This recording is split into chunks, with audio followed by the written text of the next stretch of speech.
अचिंत व्यक्त रूपाय निर्गुणाय गुणात्मने समस्त जगदाधार मूर्तये ब्रह्मणे नमः। नमो नमः सर्वेभ्यो। सर्वेषां स्वागतम अभिनंदनम मम अस्मिन् कार्यशालायाम। आज पुनः एक बार वैदिक गणित की निशुल्क कार्यशाला में आप सभी का फिर से स्वागत है। लगभग 2 वर्ष पूर्व मैंने निशुल्क कार्यशालाएं आयोजित की थी और फिर से इच्छा हुई कि एक बार इसको पुनः शुरू किया जाए लोक हितार्थ। तो हम लोग शुरुआत करते हैं सबसे पहले वैदिक गणित के ऐतिहासिक बिंदुओं से कि जो शब्द है वैदिक गणित, जैसा कि नाम से ही स्पष्ट है कि वेदों में जो गणित है हमारे इस पूरे अखिल जगत में ज्ञान का अगर कोई आदि स्रोत है तो वो केवल और केवल वेद हैं। ज्ञान विज्ञान, गणित विज्ञान आदि से लेकर के जितने भी ज्ञान के स्रोत हैं उनका सब का आरंभिक स्रोत केवल और केवल वेद है। तो ऋग्वेद, यजुर्वेद, सामवेद और अथर्ववेद से शुरू हुई यह ज्ञान की अनवरत श्रृंखला आज तक जारी है। ऋषि महर्षियों के द्वारा, हमारे पूर्वजों के द्वारा जो ज्ञान हमको मिला है वेदों के रूप में, वह हमारे लिए अमूल्य धरोहर है।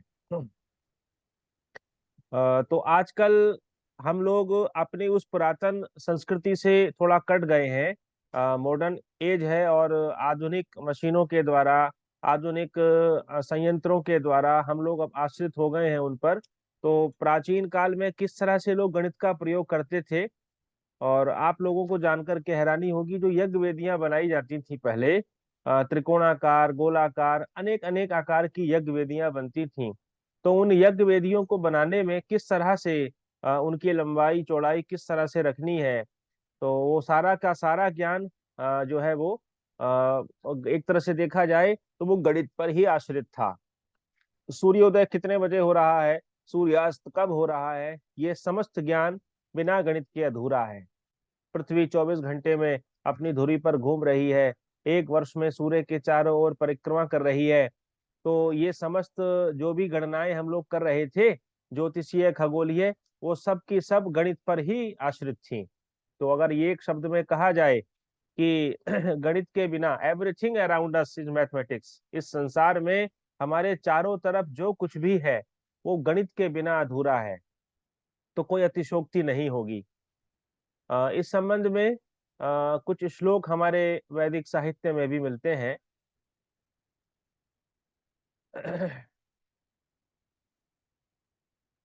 ये श्लोक आपको दिख रहा होगा। यथा शिखा मयूराणाम नागा नाम मणियो यथा तद्वद वेदांग शास्त्राणाम गणितम मूर्धनि स्थितम। यानी जैसे मोरों में शिखा, मयूरों की शिखा, और जो मणि है नागों में, वो जितना स्थान रखती है वही स्थान वेदांग में, शास्त्रों में गणित का कहा गया है। अर्थात गणित का जो स्थान है वो सबसे ऊपर है। अब मैं आपको एक रोचक प्रकरण की ओर ले चलता हूं। हम जिस प्रकार गणित में जानते ही हैं कि एक वर्ष 365 दिन का होता है और एक दिन 24 घंटे के बराबर होता है। तो चांद्र वर्ष और सौर वर्ष की संकल्पना हमारे यहाँ पर रही है। एक वर्ष में पृथ्वी सूर्य के चारों ओर जो परिक्रमा कर रही है वह सौर वर्ष है, 365 दिन। उसी तरह से चंद्रमा भी परिक्रमा कर रहा है पृथ्वी के चारों तरफ घूमते हुए, वह भी सूर्य के चारों ओर घूम रहा है, वो चांद्र वर्ष है। दोनों का जो मान है वो, एक का मान 365 दिन है और दूसरे का मान 354 दिन है। तो सौर वर्ष और चांद्र वर्ष का जब हम एवरेज निकालते हैं, गणित में औसत निकालते हैं, तो हमको एक संख्या मिलती है 360।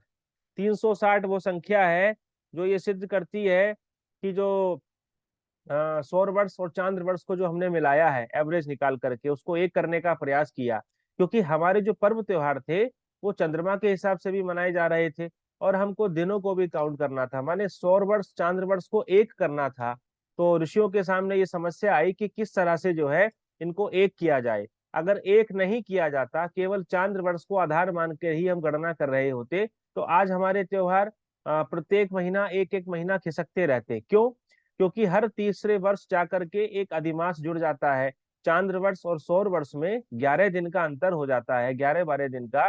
जो कि तीसरे वर्ष जाकर के 1 महीने में तब्दील हो जाता है, बदल जाता है। तो उस 1 महीने को हमने एडजस्ट किया अधिक मास के रूप में। अगर ये सब प्रक्रियाएं नहीं करते, केवल चांद्रमास को ही लेकर के चलते चंद्रमा के आधार पर, तो हम हर तीसरे वर्ष एक एक महीना जो है खिसकते रहते। और उससे क्या होता, जो दीपावली आज हम नवंबर और अक्टूबर में मना रहे हैं, यही दीपावली हम सितंबर में मनाते, अगस्त में मनाते, भरी जून में हम मना रहे होते।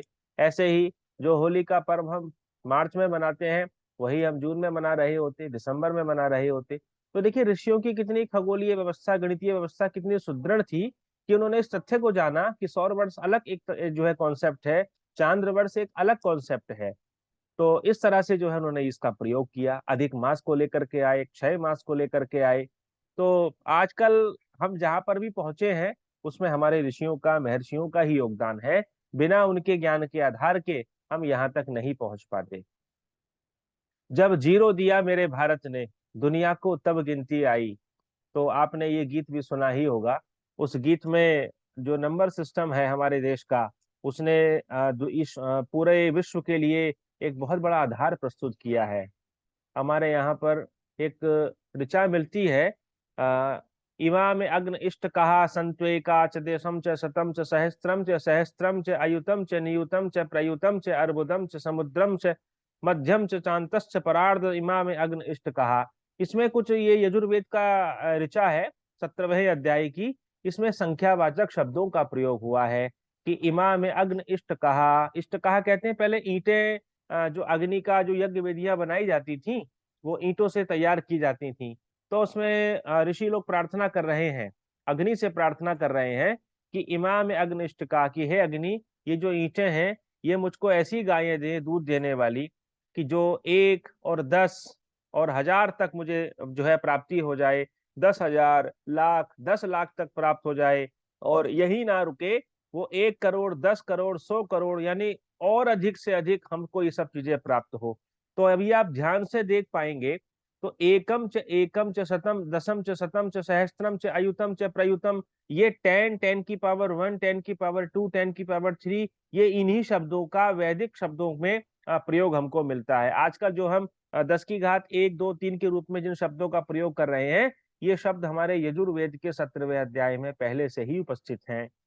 तो कहने का तात्पर्य है कि 10 की घात 8 10 की घात 9 10 की घात 12 तक के शब्दों का और इससे अधिक के शब्दों का प्रयोग हमारे जो पूर्वज थे वो वैदिक काल में कर रहे थे। तो कहने में मुझे कोई संदेह नहीं है कि हमारे देश में गणित जिस उत्कृष्ट उत्तम उन्नति के शिखर पर पहुंच चुका था, वहां पर देखते हुए अगर विदेशी आक्रमण काल हमारे देश में ना आया होता, तो आज हम जो है बहुत कुछ चीजें हम प्राप्त कर चुके होते। और जो विश्व गुरु के रूप में हम लोग प्रख्यात थे, जो बाद में आकर के कुछ परंपराएं हमारी खंडित हो गई, ज्ञान की परंपरा रुक गई, हमारे लाखों गुरुकुल नष्ट कर दिए गए, जहाँ पर गणित से लेकर के, विज्ञान से लेकर के और अनेक अनेक कई विद्याएं हमको सिखाई जाती थी। एक एक नागरिक तैयार होता था, ज्ञान का चलता फिरता एक विश्वविद्यालय वो होता था। विदेशों से छात्र पढ़ने के लिए हमारे विश्वविद्यालयों में आते थे। नालंदा विश्वविद्यालय, तक्षशिला विश्वविद्यालय जैसे ये विश्वविद्यालयों में पढ़ने वाले छात्रों का कभी कभी जो है विदेशी छात्रों का एडमिशन तक नहीं हो पाता था। इतना कठिन प्रवेश परीक्षा हमारे इन विद्यालयों में होती थी। तो आजकल केवल नाम रह गया है, खंडहर मात्र है। नालंदा विश्वविद्यालय के नाम पर केवल खंडहर अवशेष बचे हुए हैं। तो हम लोगों ने अपनी संस्कृति पर, अपने ज्ञान के स्रोत पर बहुत बड़ा आघात झेला है। अब समय आ गया है कि वापस पुनः जो है उस पर कार्य किया जाए, नियम संयम से रहते हुए, क्योंकि ज्ञान की जो परंपरा है, ज्ञान को पाने के लिए आपको संयमी होना पड़ेगा। बिना संयमी हुए आप ज्ञान को प्राप्त नहीं कर पाएंगे, बिना अनुशासन में रहे आप ज्ञान को नहीं ले पाएंगे। तो इस तरह से हमारे यहाँ पर ये वैदिक गणित की चीजें मिलती हैं। वेदों से गणित है। उसके बाद में आप पाएंगे कि वैदिक गणित के इस उद्भव में, इस विकास में, हमने बहुत समय समय पर अनेक कालखंडों में आर्यभट्ट से लेकर के ब्रह्मगुप्त, भास्कराचार्य, श्रीधराचार्य जी और श्री भारती कृष्ण तीर्थ जी महाराज, जिनको मैं स्पेशली नमन करना चाहूंगा, क्योंकि आज वैदिक गणित के नाम पर हम जो भी ट्रिक्स पढ़ रहे हैं, वो समस्त ट्रिक्स जो है वो स्वामी भारती कृष्ण तीर्थ जी महाराज, जो गोवर्धन मठ पुरी पीठ के शंकराचार्य थे, उन्हीं की देन है। आजकल यूट्यूब पर अनेक अनेक जगहों पर जो भी लोग गणित के रूप में ट्रिक्स का प्रयोग कर रहे हैं, चाहे वो वर्गमूल निकालने में हो अथवा घनमूल निकालने में हो, त्रिकोणमिति में हो अथवा जोड़ घटाने में हो, कहीं पर भी हो, एलसीएम एचसीएफ कहीं पर भी हम ट्रिक्स का यूज कर रहे हैं, उसके मूल में केवल स्वामी भारती कृष्ण तीर्थ जी महाराज हैं। आजकल लोग उनका नाम लेना भी उचित नहीं समझते। मुझे ये देख करके सुन करके बहुत ग्लानि होती है, बहुत दुख होता है कि जिस व्यक्ति ने, जिस समय उन्होंने अपने कुछ सूत्रों का आविष्कार किया था, पूरे यूरोप में गणित के जगत में तहलका मच चुका था। केवल बिना कॉपी पेन के सरल गणनाओं को मनोमस्तिष्क में कर लेना जो यूरोपियंस को जो है वो रास नहीं आया, और उनको जितना श्रेय मिलना चाहिए था, जितनी ख्याति उनको मिलनी चाहिए थी, वो सब नहीं मिल पाई उनको। तो हम लोग भास्कराचार्य, श्रीधराचार्य और जितने भी जैन गणितज्ञ हुए हैं हमारे देश में, आर्यभट्ट से लेकर के और आज रामानुजम तक, हमने एक अनवरत श्रृंखला को देखा है वैदिक गणित के रूप में, जिन्होंने गणित का विकास किया है, गणित के उद्भव में अपने अपना सहयोग दिया है। तो हम उन्हीं के ऊपर बात करेंगे और ये जानने का भी प्रयास करेंगे कि गणित के जो प्रारंभिक दिवस रहे हमारा, उसमें किस तरह से हम लोग गणितीय संक्रियाओं को कर रहे थे और आज हम किस तरह से कर रहे हैं। यद्यपि आज कैलकुलेटर का युग है, कंप्यूटर का युग है, और क्षण भर में केवल डेटा इनपुट करते ही हम तुरंत आउटपुट ले सकते हैं, लेकिन फिर भी मानव मस्तिष्क का यदि हम गणित में संक्रियाओं को हल करते हुए बच्चों के स्तर पर, हाई स्कूल इंटरमीडिएट के स्तर तक अगर हम प्रयोग कराते हैं, तो मानव का विकास होता है। भौतिक विकास के साथ साथ उसका आध्यात्मिक, उसका मानसिक विकास भी होता है। तो केवल मशीनों पर ही हमको आश्रित नहीं रहना है, अपनी क्षमताओं का भी हमको प्रयोग करना है। तो स्वामी भारती कृष्ण तीर्थ जी महाराज के एक सूत्र का प्रयोग करते हुए मैं आज की अपनी इस कार्यशाला को प्रारंभ करने जा रहा हूँ। उन्होंने 16 सूत्रों का प्रयोग किया है, 19 उपसूत्रों का प्रयोग किया है, 32 सूत्र उन्होंने दिए थे, 3 कूट सूत्र भी उन्होंने दिए थे, और आज वो सभी सूत्र जो है वो गोवर्धन मठ को प्राप्त हैं। उन्हीं सूत्रों में सबसे पहला जो सूत्र है वो है एकाधिकेन पूर्वेण। तो एकाधिकेन पूर्वेण का अर्थ होता है कि एक अधिक करके पूर्व में, पूर्व में एक अधिक करके। तो जैसे हमारे पास कोई संख्या है, मान लीजिए मेरे पास एक नंबर है, 25 नंबर है, और मुझको 25 का स्क्वायर निकालना है। तो मैं क्या करूंगा, मैं सबसे पहले एकाधिक करूंगा, अर्थात जो दहाई के स्थान पर 2 है उसमें एकाधिक करके मुझको जो संख्या अंक मुझको प्राप्त होगा वो 3 प्राप्त होगा। तो 2 और 3 का गुणा करने के बाद में मुझको नंबर मिलेगा 6, और उधर 5 का जब हम वर्ग करेंगे तो हमको मिलेगा 25। इस तरह से 625, ये 25 का स्क्वायर हमको मिल जाता है। अब इसका जो प्रयोग किया जाता है वो ऐसी संख्याओं के वर्ग निकालने में किया जाता है जहां पर इकाई का अंक 5 हो। जैसे फॉर एग्जाम्पल हमें 35 का स्क्वायर निकालना है, 35 का, तो 35 का स्क्वायर निकालने के लिए क्या करेंगे हम, जो 3 है उसमें एकाधिक करेंगे, और 3 का एकाधिक होता है 4, तो 3 और 4 का परस्पर मल्टीप्लाई करेंगे, हमको मिलेगा 3 चौक 12, और 5 का स्क्वायर 25 होता है। इस तरह से 1225 ये 35 का स्क्वायर होता है। इसको हम और देखते हैं, यदि हमको 45 का स्क्वायर निकालना हो तो हम किस तरह से निकालेंगे। मैं बोर्ड का प्रयोग कर लेता हूँ।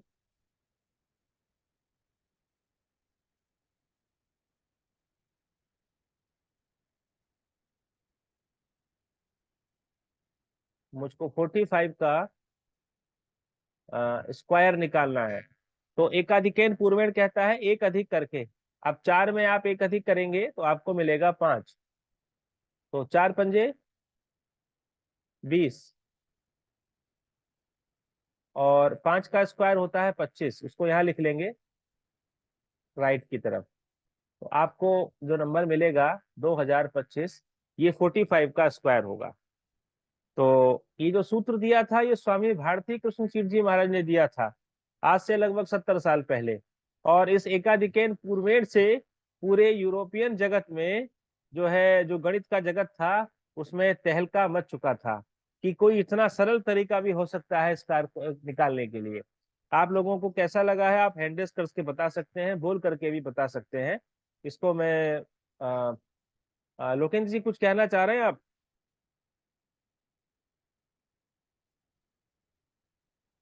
लगता है आवाज नहीं आ रही है। साक्षी जी कुछ बोलेंगी?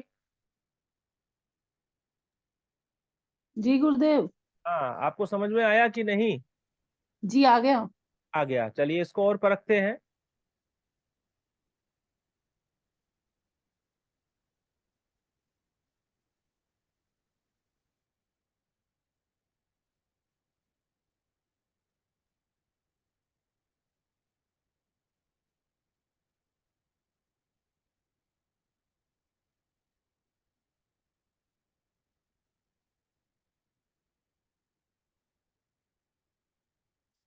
मान लीजिए हमको अब 55 का स्क्वायर निकालना है,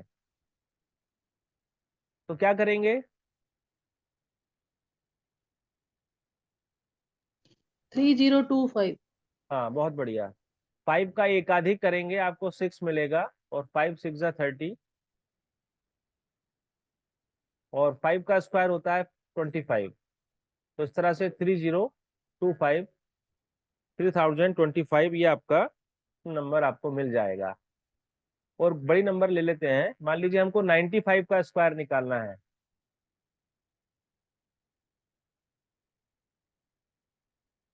नहीं,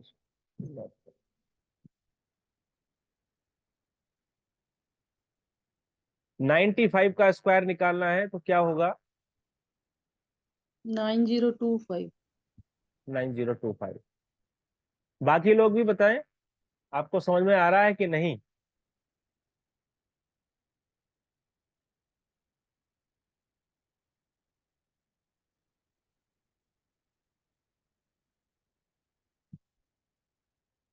अजय प्रकाश जी, आपको क्लियर हो रहा है? प्रेरणा राजपूत जी?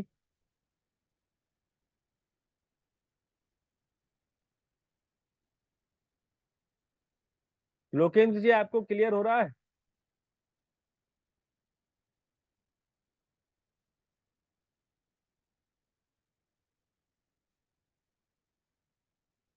चलिए, एक सूत्र उन्होंने दिया था, एक न्यूनेन पूर्वेण।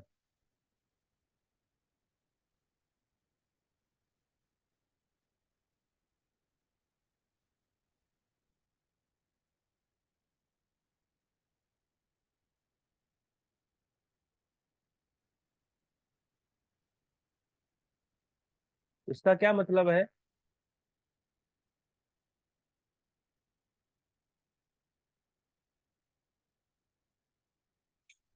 कोई जानते हैं? नहीं, कोई बात नहीं। एक न्यूनियन पूर्वेण का मतलब होता है कि पूर्व में एक न्यून करके, पूर्व में एक न्यून करके। इसका यूज वहां किया जाता है जहां पर एक नंबर 9 से बनी हुई हो। जैसे फॉर एग्जाम्पल हमारे पास एक नंबर है 9999। अब हमें इसको मल्टीप्लाई करना है, फॉर एग्जाम्पल कोई भी एक नंबर। साक्षी जी, आप कोई एक नंबर बताइए। मोदे एक डिजिट का कि दो वाला? 2 का बता दीजिए, 3 का बता दीजिए। अच्छा। 315। 315, ठीक। अब देखिए, मुझे इसको मल्टीप्लाई करना है, और कितने सरल तरीके से मैं इसको मल्टीप्लाई करूंगा। देखिए, 4 में से मैं एक कम करूंगा, एक न्यून करूंगा, तो कितना मिलेगा मुझको यहाँ पर? 4। ठीक है, तो नीचे वाला जो नंबर है वो हो जाएगा 314। उसको मैं यहाँ पर लेफ्ट हैंड पे लिख लूंगा, 314। अब मैं क्या करूंगा? अब मैं इसको 314 मान करके उस ऊपर वाली डिजिट से माइनस करूंगा, तो क्या होगा? 9 के नीचे तो 9 ही हो जाएगा। 9 में से 3 को माइनस करूंगा तो 6 मिलेगा। 9 से 1 माइनस करूंगा तो 8 मिलेगा। और 9 में से 4 माइनस करूंगा तो ये 4 हो चुका है अब, तो आपको 5 मिलेगा। That is your answer. ये आपका आंसर है। देखिए, एक लाइन में आप उसको हल कर चुके हैं। कैलकुलेटर से, कंप्यूटर से टाइप करेंगे, इतनी देर में आप मनोमस्तिष्क में गणनाएं करके उसको निकाल लेंगे।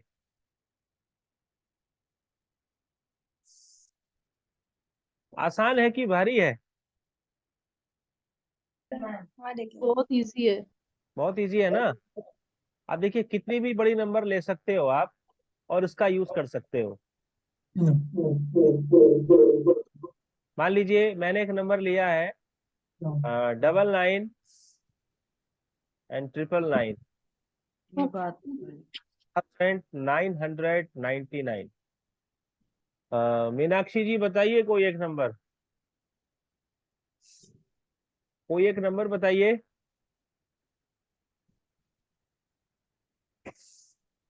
चलिए साक्षी जी आप ही बता दीजिए, 4 डिजिट का बता दीजिए। 7342। 342। चलिए एक न्यूनेन पूर्वेण का हम लोग प्रयोग करते हैं। क्या करेंगे सबसे पहले, जो ये वंस प्लेस है हमारा, इकाई का जो स्थान है, इसमें हम क्या करेंगे, एक को माइनस करेंगे, एक कम करेंगे। तो एक कम करने के बाद हमें नीचे क्या नंबर मिलेगा, 7341। ठीक है, यहाँ पर 1 हो गया अब ये, उसको हम यहाँ लिख लेंगे 734 एंड 1। अब क्या करेंगे,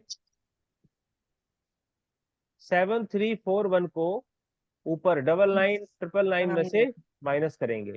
तो आपको यहाँ, हाँ, 9 का 9, बताइए, मेरे को समझ में नहीं आया क्या कह रहे हैं। 92658 92658 6 5 एंड 8। 8। ठीक है, दिस इज योर आंसर। देखिए इतना बड़ा आंसर और आप उसको एक ही लाइन में सॉल्व कर रहे हैं। तो उससे क्या होता है, जब आप गणित में किसी क्वेश्चन का आंसर बहुत जल्दी निकाल लेते हैं तो आपका मनोबल बढ़ जाता है। गणित आपके विल पावर को बढ़ाता है। आप किसी क्वेश्चन पर बहुत लंबे समय से अटके हुए हैं और अचानक से आपको उसका सॉल्यूशन मिल जाए, तो आपकी जो अंदर का रोमांच है, जो आपके अंदर का उत्साह है, वो देखते ही बनता है, अरे वाह ये हम कर चुके। तो बच्चों में मैं समझता हूँ वैदिक गणित के प्रयोग से जो गणित को लेकर के एक हवा हमारे समाज में है कि गणित बड़ा कठिन विषय है, गणित बड़ा एक नीरस विषय है। हम लोग अपने बचपन के दौर को याद करें तो गणित के टीचर की छवि कैसी होती थी। गणित के टीचर के हाथ में एक छड़ी होती थी और वो छड़ी लेकर के हमको दुश्मन मानते हुए, शत्रु मानते हुए हमारी क्लास में एंटर करते थे।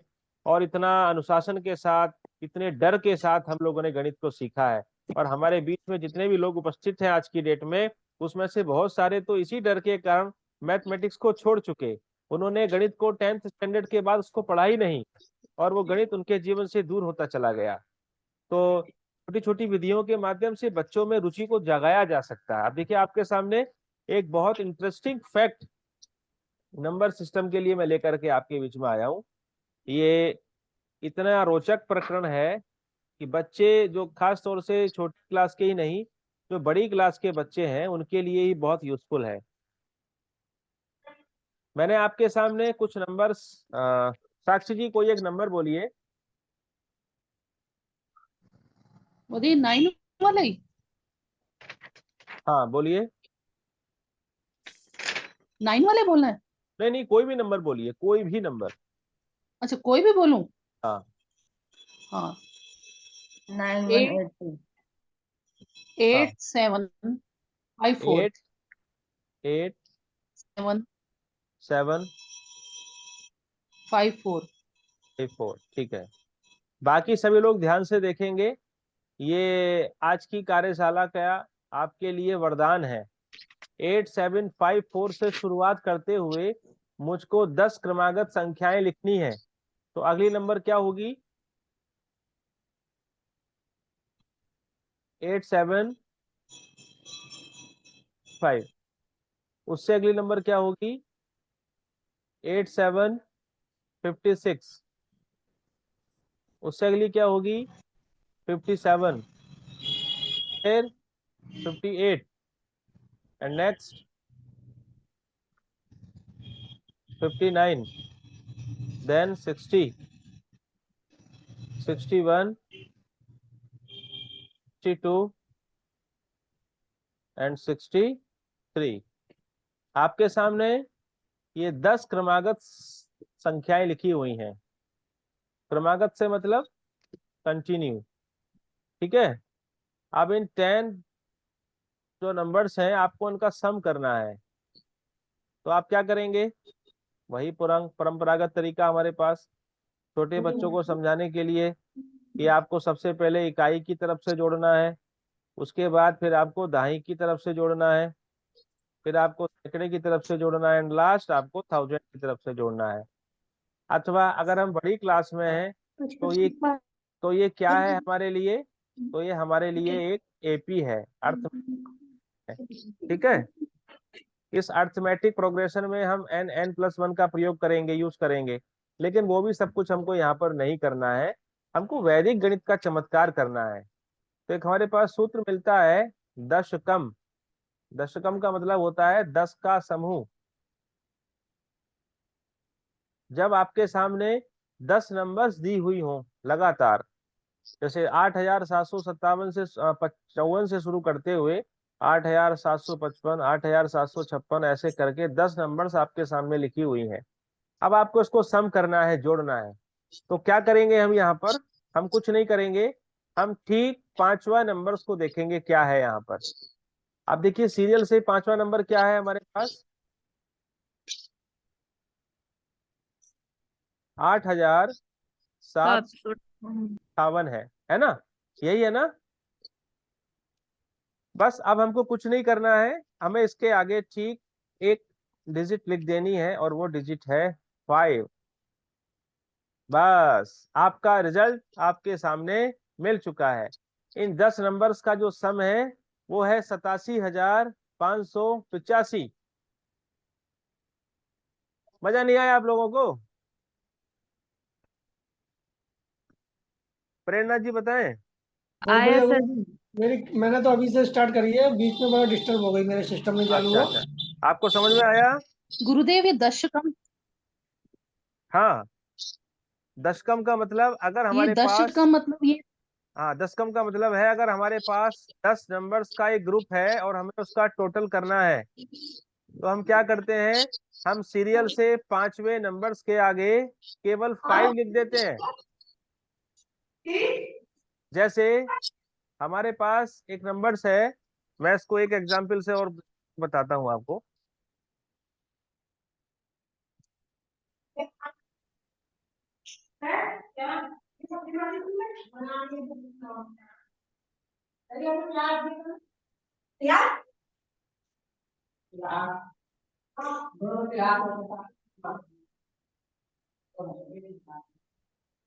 देखिए फॉर एग्जाम्पल मेरे पास एक नंबर है 50,767।